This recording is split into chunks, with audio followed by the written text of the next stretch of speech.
अस्सलाम वालेकुम।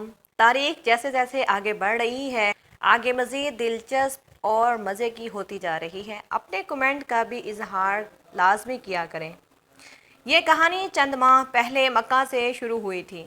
यूहावा ने शर्मो हिजाब के बगैर सबको सुनाया कि वो कुरैश के 3 नामवर सालारों खालिद, अकरमा और सफ़वान को अपने हुस्न जवानी के तिलिस्म में अलग अलग गिरफ्तार करना चाहती थी। उसने इन्हें आपस में टकराने की सोची थी, लेकिन इनमें कोई भी इसके हाथ ना आया। उसने ये भी सोचा था कि वो तीनों के दिलों में अपने सरदार अबू सुफियान की नफरत पैदा कर देगी, लेकिन खालिद पत्थर साबित हुआ। युहावा ने कहा, उसने मुझे धुतकारा नहीं, लेकिन वो दिलचस्पी भी जाहिर ना की जिसकी मुझे तवक्का थी। मेरा ख्याल है कि अकरमा और सुफवान पर खालिद का ही असर है। ये तीनों जंगो जदल के दिलदादा हैं, इसके सिवा कुछ सोचते ही नहीं। युहावा मायूस ना हुई, उसने अपनी कोशिशें जारी रखी। खालिद से उसने तवज्जो जल्द हटा ली, क्योंकि उसके दिमाग में यही एक सौदा समाया हुआ था कि मुसलमानों को मैदान में शिकस्त देनी है और रसूल अकरम सल्लल्लाहु अलैहि वसल्लम को मैदान जंग में या जंगी कैदी बनाकर कत्ल करना है। एक रोज़ युहावा मक्का से 4 मील दूर एक गांव में गई और दिन के पिछले पहर वहां से वापस चली। इसके साथ 2 लड़कियां और 3 आदमी थे। वो सब यहूदी थे और वो 2 घोड़ों वाली गाड़ी पर सवार थे। अभी आधा रास्ता भी तय नहीं हुआ था कि वो सहराई आंधी आ गई जो रेत के टेलों को उड़ा कर ले जाती है। एक तो इसकी रफ्तार इतनी तेज होती है कि तन आदमी भी पाँव जमा कर खड़ा नहीं रह सकता। अगर जिस्म का कोई हिस्सा नंगा रह जाए तो रेत इतनी जोर से टकराती है कि खाल उतरती महसूस होती है। ऊंट घोड़े बेकाबू होकर भाग उठते हैं। अचानक रेत की एक दीवार जो जमीन से आसमान तक पहुंची हुई थी बड़ी तेजी से आई और इन यहूदियों की घोड़ा गाड़ी को इस दीवार ने निगल लिया। फिजा लाल हो गई।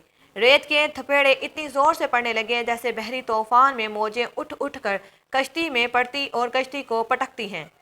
टेले जड़ों से उखड़ने लगे। सहराई आंधी में रुककर खड़े हो जाना बहुत ही खतरनाक होता है।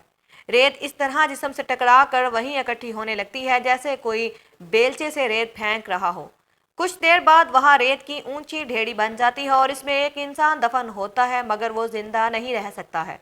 आंधी हमारे पहलू की तरफ से आई थी, युहावा ने सुनाया। घोड़े रेत से लदे हुए झकड़ बर्दाश्त ना कर सके और बेलगाम हो गए। इन्होंने अपना रुख आंधी के रुख के मुताबिक कर लिया और सट पर दौड़ पड़े। आगे छोटे बड़े घड़े आ गए। घोड़ा गाड़ी बड़ी जोर से उछलती डोलती और बेलगाम घोड़ों के रहमो करम पर उड़ी जा रही थी। गाड़ी के अंदर इस कदर रेत आ रही थी कि अपना आप भी नजर नहीं आता था। एक जगह गाड़ी के एक तरफ के पहिए गड़े में चले गए या दूसरी तरफ के पहिए ऊंची जगह चढ़ गए। गाड़ी एक तरफ से इतनी ऊपर उठ गई कि इसके पहलू के बल गिरना यकीनी था, लेकिन गाड़ी ना गिरी। इसे इतना सख्त झटका लगा कि मैं जो इस तरफ बैठी थी लड़क कर बाहर जा पड़ी। गाड़ी आगे निकल गई। मैं कलाबाजियां खाती गई। संभल कर उठी और अपने साथियों को पुकारा, मगर आंधी के जनाटों और उसकी चीखों में अपनी आवाज़ मुझे भी मुश्किल से सुनाई दे रही थी। मेरे साथ गाड़ी में जो बैठे थे इन्होंने शायद मुझे गिरते नहीं देखा था। अगर देखा तो इनमें से किसी ने इतनी हिम्मत ना की कि मेरे पीछे कूद आता ताकि मैं तन्हा ना रहती। मैं इतनी खौफजदा कभी नहीं हुई थी और मैं ऐसी खौफनाक आंधी में भी कभी नहीं फंसी थी। आंधी में कुछ नजर नहीं आता था। मेरे नीचे कोई रास्ता नहीं था। मुझे ये भी मालूम था कि घोड़े सही रास्ते से हट कर ना जाने गाड़ी को किस तरफ ले आए थे। मैं चेहरे पर कपड़ा डाले आंधी के रुख में जा रही थी। पाँव जमते नहीं थे। युहावा को आंधी धकेलती ले जा रही थी।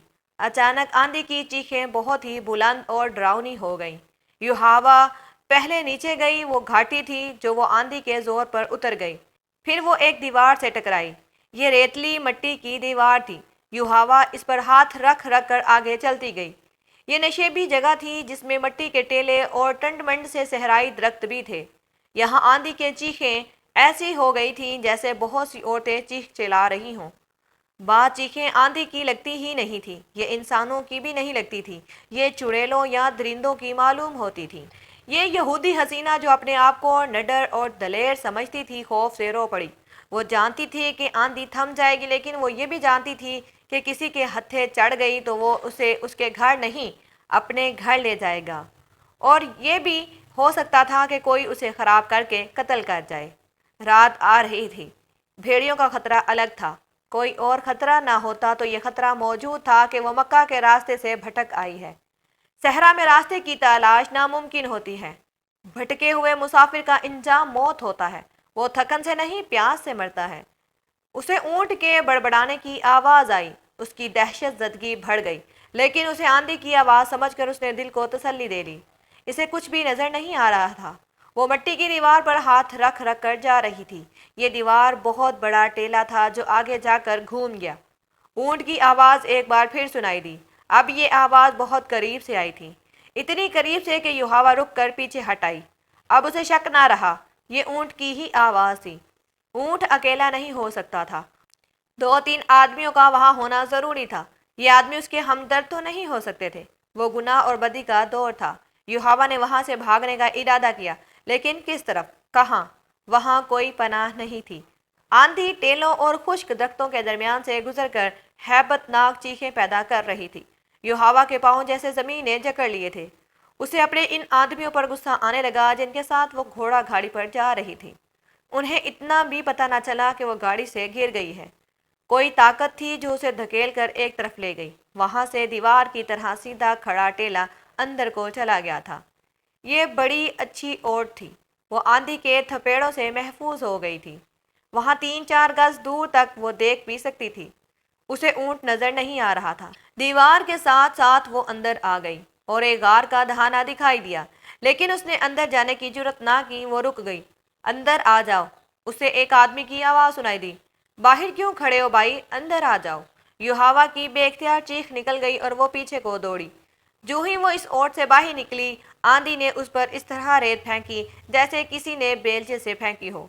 युहावा घबरा कर पीछे हटी। एक आदमी जो पीछे से आया था उसके सामने आन खड़ा हुआ। ओह, तुम औरत हो? उस आदमी ने पूछा। अकेली हो? तुम अकेली नहीं हो सकती, मेरे साथ 4 आदमी हैं। युहावा ने अपना चेहरा ओढ़नी में छुपा कर कहा। उनके पास घोड़े हैं, उनके पास तलवारें और बर्छियां हैं। कहाँ हैं वो? उस आदमी ने कहा। तुम इनसे अलग होकर इधर क्यों आई थी? उन्हें इधर ले आओ। बड़ा अच्छा गार है, हम सब आसानी से इसमें बैठ सकेंगे। युहावा वहां से ना हिली। उस आदमी ने उसे 3 बार कहा कि वो उन आदमियों को साथ ले आए, लेकिन युहावा की जुबान बंद हो गई थी। उस आदमी ने झपट्टा मारकर युहावा की ओढ़नी खींच ली। तुम उस यहूदी की बेटी नहीं हो? उस आदमी ने पूछा और युहावा के बाप का नाम लेकर बोला। तुम अकेली हो? हाँ, मैं अकेली हूँ, युहावा ने रोती हुई आवाज में कहा। मुझ पर रहम करो। युहावा ने उसे बता दिया कि यहाँ किस तरह पहुंची है। मेरे साथ आओ, उस आदमी ने कहा और युहावा का बाजू पकड़कर उसे अपने साथ ले चला। जरा रुको, युहावा ने कहा। तुम कितने आदमी हो? क्या तुम मुझ पर रहम नहीं करोगे? तुम कबीला कुरैश के आदमी हो शायद। मैं अकेला हूँ, आदमी ने कहा, और मेरा कबीला कुरैश ही है। मैं तुम पर रहम ही कर रहा हूँ। मैंने तुम्हें मक्का में अक्सर देखा है, युहावा ने कहा। तुम्हारे नाम से मैं वाकिफ नहीं। मैं जुरैद बिन मुसाइब हूँ, मेरे साथ आओ। फिर तुम मुझे घर तक पहुँचा दोगे? युहावा ने पूछा। मैं तुम्हें नाराज नहीं करूँगी।